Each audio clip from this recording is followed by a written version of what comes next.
The second contest tonight is for Minnesota House District 36A, which covers parts of Coon Rapids and Champlin across the river. The candidates for this race are Bill Maresh on the left and Zack Stephenson. We'll start off here with 3 questions that were provided to the candidates in advance. What we're going to do too is go back and forth between the two of you. So we're going to start with Bill. So, Bill, would you describe your background and community involvement?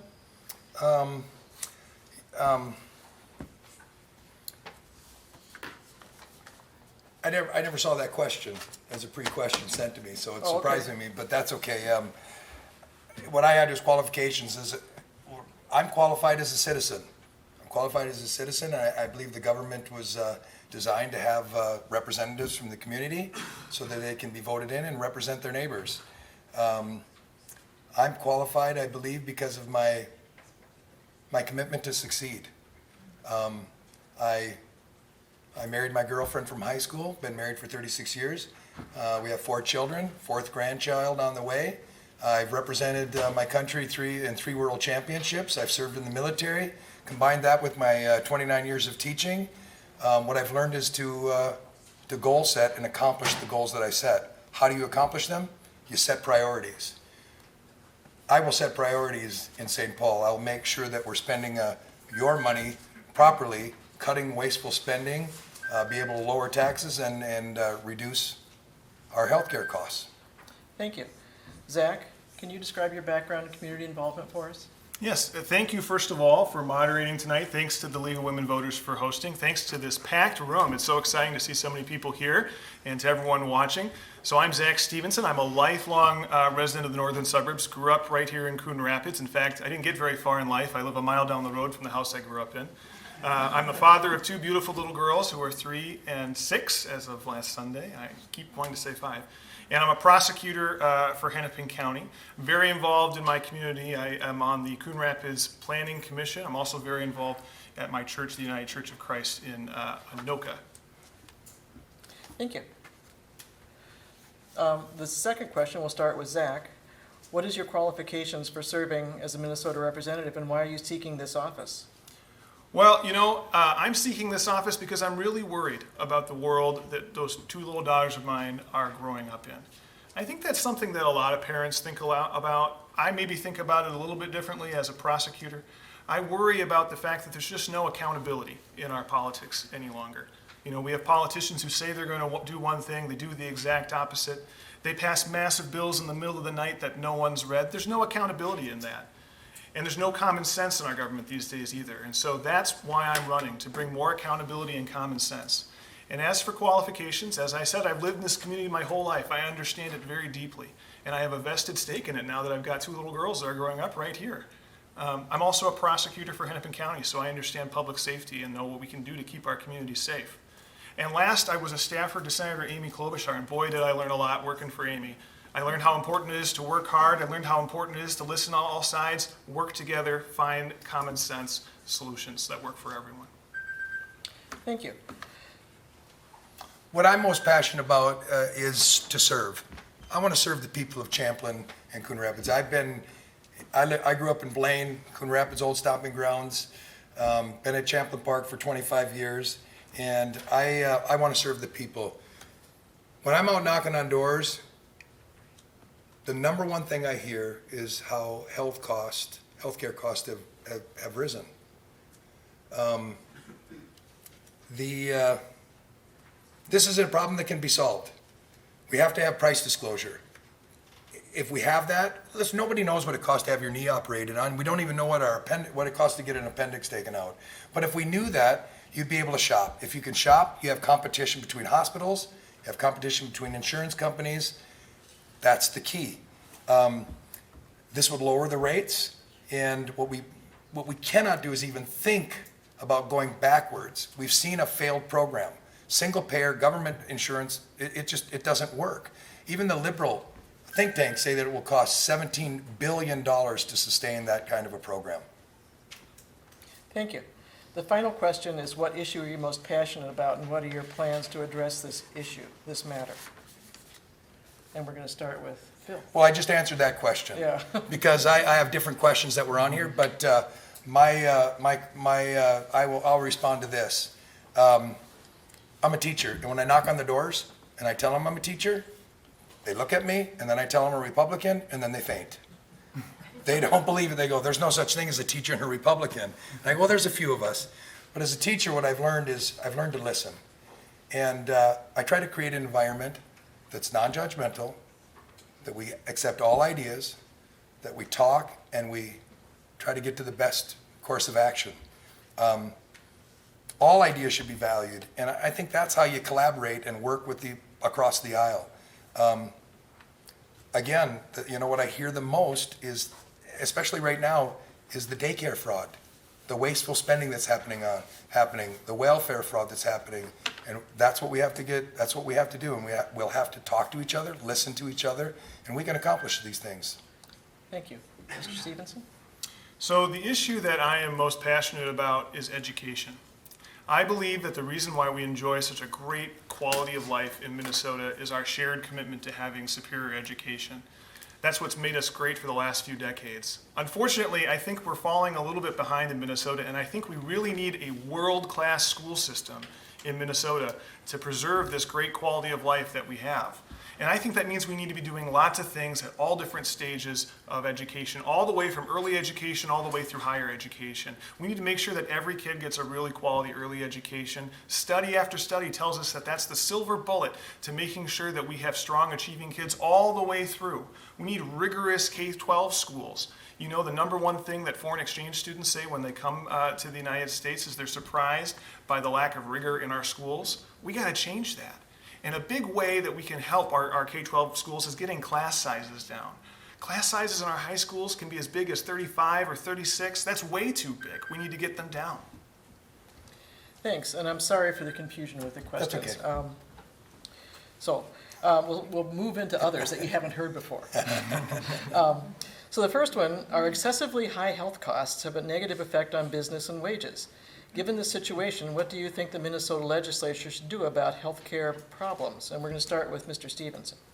Well, I'll tell you one thing. I think Bill had a good idea a minute ago talking about transparency and pricing. I think that's absolutely a good idea. I don't think it goes nearly far enough. There's a lot of times when you have a medical condition, it's just not practical to shop around. I mean, if you have an emergency heart attack, you're not going to drive from hospital to hospital to see where you can find the best deal. So we need to make sure people have reliable and affordable health care all the time. One idea I think is really great is Minnesota Care expansion. Let anyone buy into Minnesota Care if they want to have the option to do it. The people who have Minnesota Care now like the program. It works well.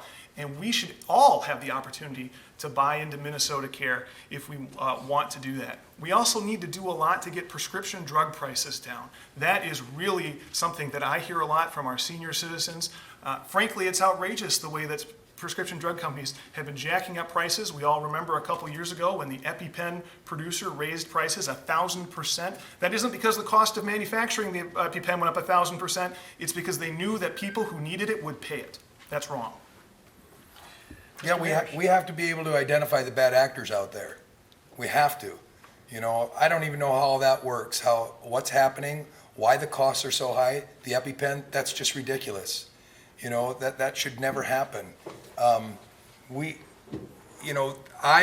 believer in competition, and I know there'll be emergency procedures, but when we can look at what the costs are and we can guarantee a good quality health care system at a lower rate, it's not going to be the government that's going to do it for us. They just can't do it. Listen, $17 billion means $3,000 out of every pocket of every man, woman, and child in Minnesota. We can't afford that. We can't go that direction. What we need is price disclosure. We need competition. That's what will drive the prices and keep the quality high. Thank you. Our next question relates to mental health, and we're going to start with Bill. People with mental illnesses and substance abuse disorder need safe, affordable, and stable housing in order to recover.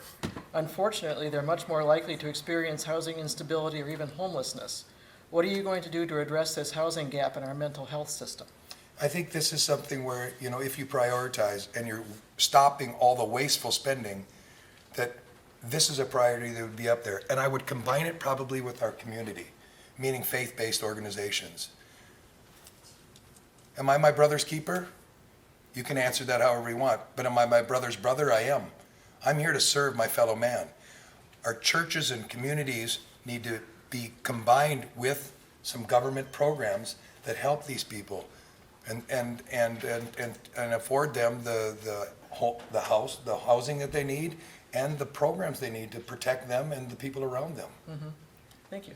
Zach? Well, these are two issues that are near and dear to my heart because they're things that I see very close on a day-to-day basis as a prosecutor. The amount of crime in our community that's caused either by untreated mental illness or chemical dependence, and frankly, those things go together all too often, is just stunning.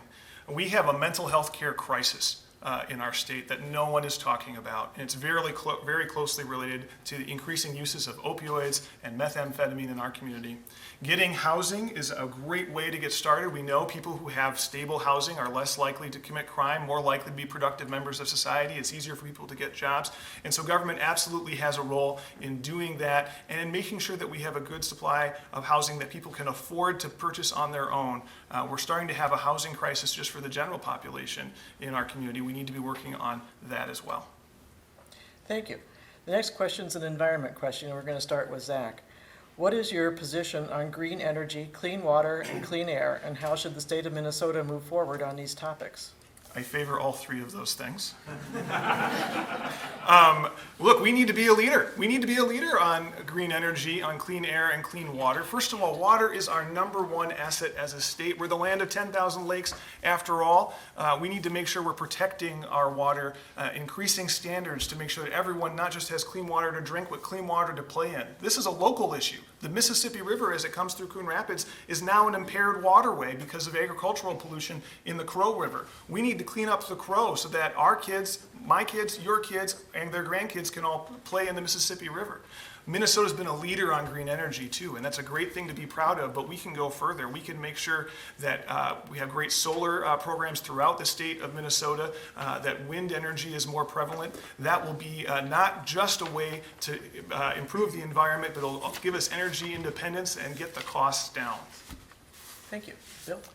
I can read the question again if you like. No, that's okay. Often they seem to be at odds to be able to provide jobs and protect our environment, and it just doesn't need to be that way. We have science and technology today that we can do both. They don't have to be at odds. It doesn't have to be a partisan issue. We have the Mississippi running right between our cities, and no one wants pollution. So if we can't follow a 57-year-old model out of Montana. We have to follow the models that are out there today. The science and technology that are out there today can, with our abundant resources, can provide jobs for our people to support their families and protect our environment. We can do both. Thanks. We're going to do a teaching-related question now, and we're going to start with Bill. Do you support teaching scientifically supported theories like the theory of evolution and climate change? The theory of evolution is the accepted science. It is what is out there to explain the diversity in life. It has to be. If you're teaching science, you're going to teach evolution. Thanks. Zack? Yes to both evolution and climate change. They both need to be taught in our schools. Science is so critically important to having world-class schools in Minnesota, and these are both, as Bill just said, as to evolution, and I would certainly say as to climate change, science issues. And so we need to be teaching both in our schools. We need to make sure that every kid in Minnesota gets a rigorous and comprehensive science education. Thank you. We now have two questions about firearms, and we're going to start with Zack. Do you believe that domestic abusers should have access to firearms? I do not. I'm a prosecutor. I deal with public safety issues every day. And we need to make sure that people who have a record of violence, who are violent criminals, don't have access to firearms. Thank you. Bill? I support the law. It's against the law, I believe. In fact, I believe judges or law enforcement officers are supposed to take the guns away from them. I don't think it happens oftentimes, but the law is that they should not have a gun if they've lost the right and privilege to do so. Thank you. In a related question, starting with Bill, do you believe teachers should be armed? I'm a teacher. I know a lot of teachers that I would run the other direction if I saw them with a gun. So we'll take that as a no? Well, listen, why would you put a gun on a hip of somebody that is uncomfortable with the gun, that doesn't want the gun and can't use the gun? It would cause far more problems. We need to focus more on what I see in the schools. I see kids struggling, and we need programs to deal with the mental health, programs that can bridge the gap to find them their place. They're lost, and if we want to prioritize and put money in the right place, that's where we put it, to protect those kids that need protection and to protect the kids around them. Not a gun on it. No teacher goes to college to go, I'm going to carry a gun on my hip. Mr. Stephenson? Well, I'm very pleased to agree with Bill on this. Guns don't belong in schools. They just don't. And we can keep kids safe without arming teachers. We don't need to do that. It's a bad idea. It would make our children less safe. We shouldn't do it. Thanks. So Zach, do you support state-sponsored sick time and paid parental leave for all Minnesotans? I absolutely do. I have two little girls. They're 3 and 6. And when I was a new dad, I was really lucky to be able to spend time with them, to take time off work and enjoy those first few weeks of being around them and getting to know them. And I wouldn't trade that experience for the world. Everyone should have that opportunity. But you know what else no one's talking about when we talk about paid leave is people will use it also to take care of a sick relative or parents at the end of life. And with an aging population in Minnesota, our population is going to go from 800,000 senior citizens today to 1.2 million senior citizens very soon. That's a really big need that Minnesotans are going to have to be able to spend time with their parents and take care of them as they grow older. And so we absolutely need to have paid leave, paid family leave for all Minnesotans. Thank you, Bill. You know, being a teacher and not familiar with all the taxes and the laws and state-sponsored this and that, I do know this. Capitalism, the free market system, they're competing for good employees. The people that I'm familiar with, the people that I've talked with, they are offered sick leave. They're offered maternity leave, paternity leave. They're offered these things because if you want good employees, you better offer these things or they're not going to work for you. So I'm not sure if we need the state getting involved and having a program where they fund that. If that's the question, I think the businesses should be offering those things. Thanks. So Bill, do you support school vouchers? Why or why not? I always support choice. I'm a parent. My kids are old now, but if it's my tax dollars and I want my child to go to a school that's best for them, we have it happen at Champlain Park all the time. They fill out the reasons. They present them to the Minnesota State High School League.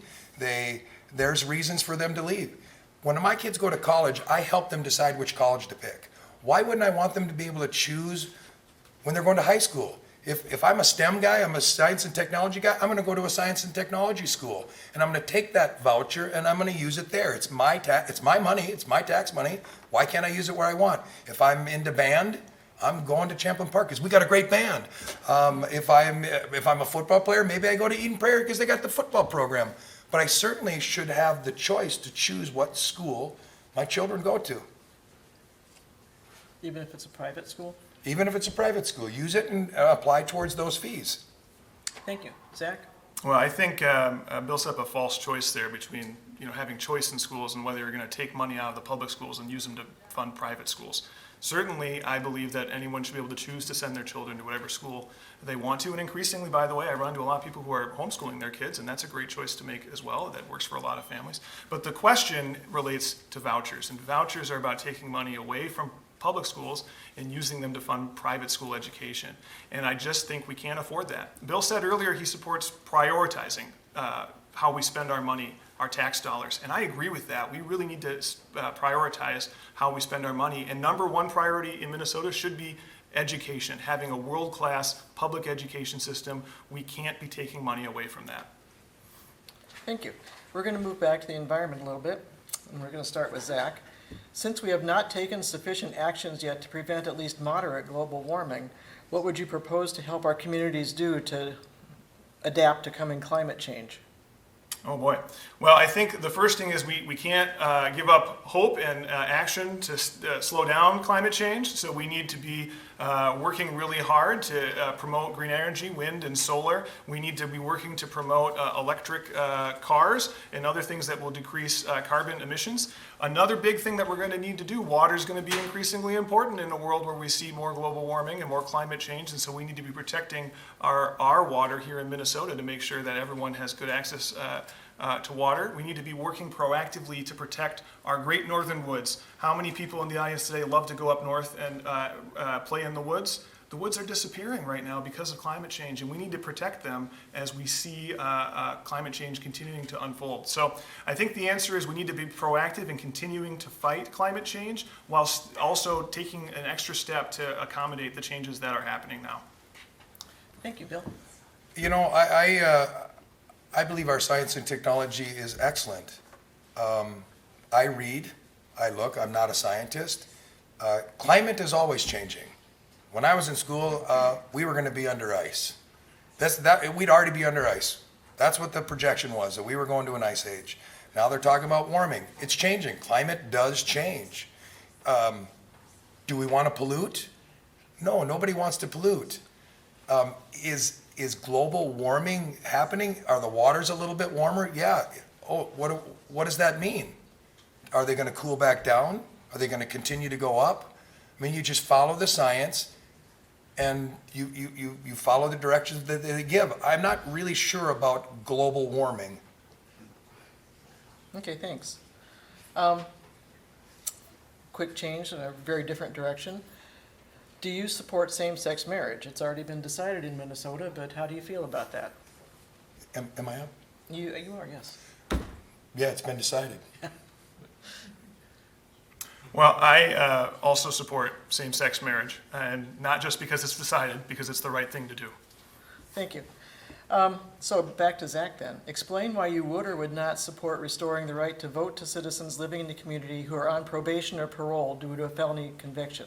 So I want to explain that a little bit more. They've already completed their jail time. Now they're living in the community on probation or parole. Yep, that's right. And, I'm a prosecutor, as I mentioned before. And so on a regular daily basis, I have the difficult task of standing before a judge and asking that judge to send someone to prison. And I take it very seriously because it's changing someone's life forever. The truth is, though, once someone has paid their debt to society, once they have gotten out of prison, we need to restore them to the community as quickly as possible. That's what probation and parole, which we in Minnesota actually call supervised release, is all about. It's about integrating people back into the community.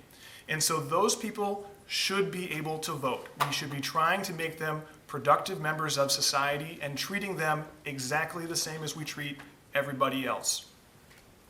Thank you, Bill. I believe in forgiveness.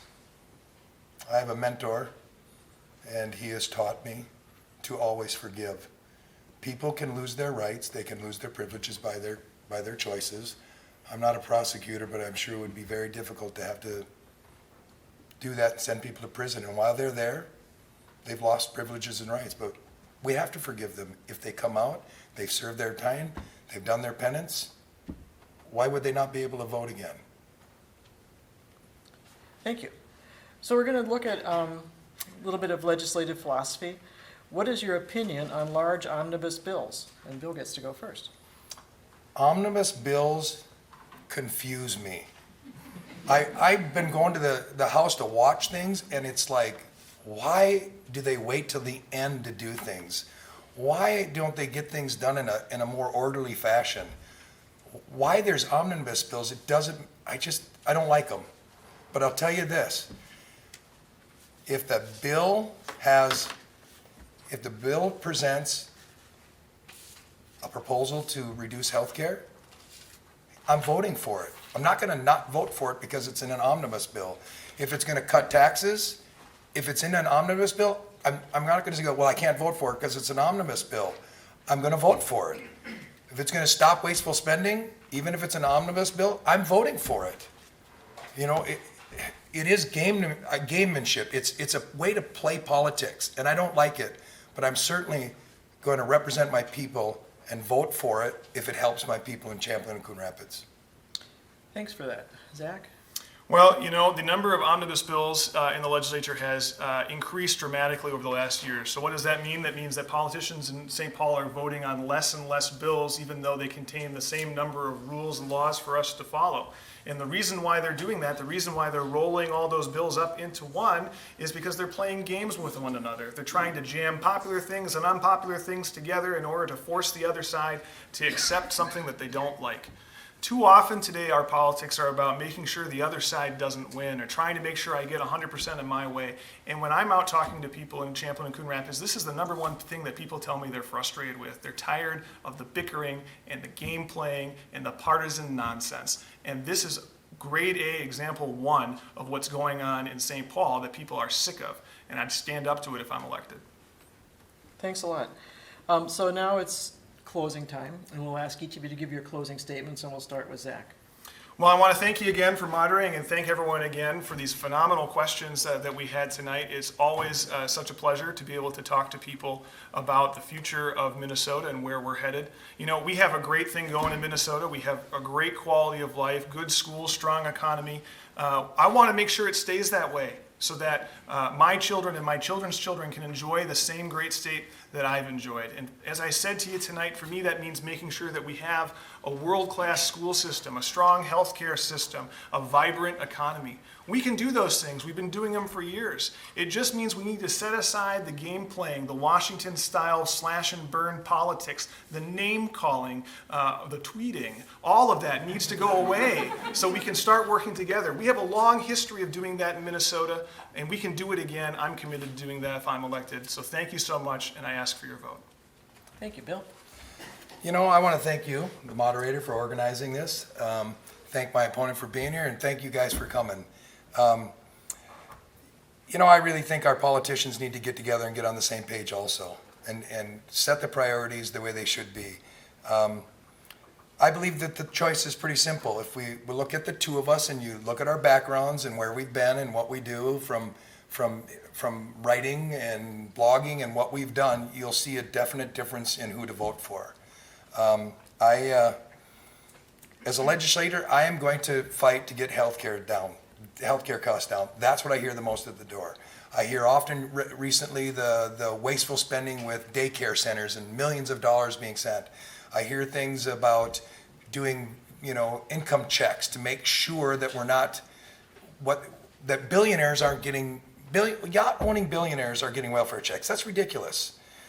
I will fight to stop those things. I will fight to make sure that Anoka Hennepin gets their fair share of educational funding. My name is Coach Bill Maresh.